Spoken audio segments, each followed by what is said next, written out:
So today we want to talk to you about watching TV shows to help you improve your English and whether they actually help you sound like a local. My name is Alex and I moved to the UK for a year at the University of Leeds. Now stop!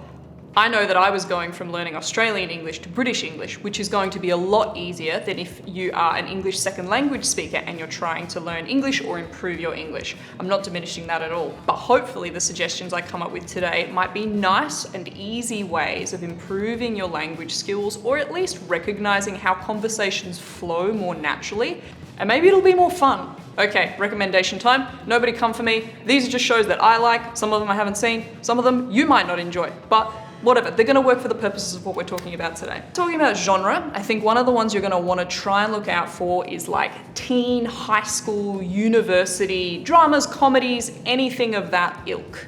It will make sense because you presumably are moving into a campus environment, you're going to a school, you're going to a university, so something like this is going to be a lot more natural to you.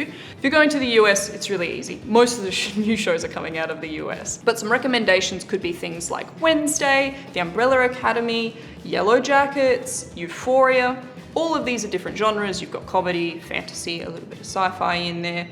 So you'll be able to find something you enjoy. And again, a lot of these people will have different accents so that you can start to learn the nuances in the way that people speak. If you're going to the UK, then you can find Sex Education or Fresh Meat. That's a couple of years old now, but again, it's set in a university and a lot of the slang that they're using will be things that you'll hear if you go to university in the UK. For Australia, there's things like Heartbreak High that came out on Netflix and the TV show Bump. Next, there's reality TV. See if there's an English-speaking version of a reality TV show that you already watch. Something like Taskmaster, that's all around the world, Love is Blind. You might find things that you're already watching, you just need to watch the English language version of it. Or, for that matter, skip reality TV shows in general. Try and find an English-speaking version of a TV show that you enjoy.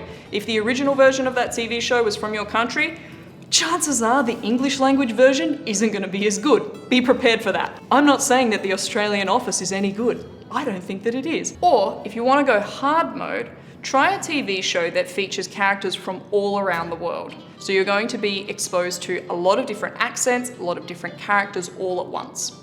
For example, there's Black Mirror, or you can go with The White Lotus. In the most recent series of The White Lotus, there's Americans, there's Aussies, there's people from the UK, there's some pretty thick Manchester accents, which is a great one to try and wrap your head around. There's people speaking Thai, there's subtitles so you can practice your reading skills, all sorts of different opportunities to level up your English language game, whether it's listening, speaking, reading, all from one TV show. And the TV show is just good anyway. If you want to level up even further, try and find a TV show with an incredibly thick accent. Kath and Kim, great TV show, an icon. Pretty outdated at this point, and the accents are very thick. So that's an interesting one to try and test yourself with if you're moving to Australia.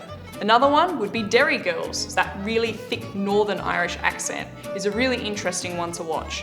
I've had to turn the subtitles on occasionally when I'm watching the show, and I'm a native English speaker. Some final tips, as I just mentioned, I think the biggest one would be don't be afraid to watch these TV shows with the subtitles on.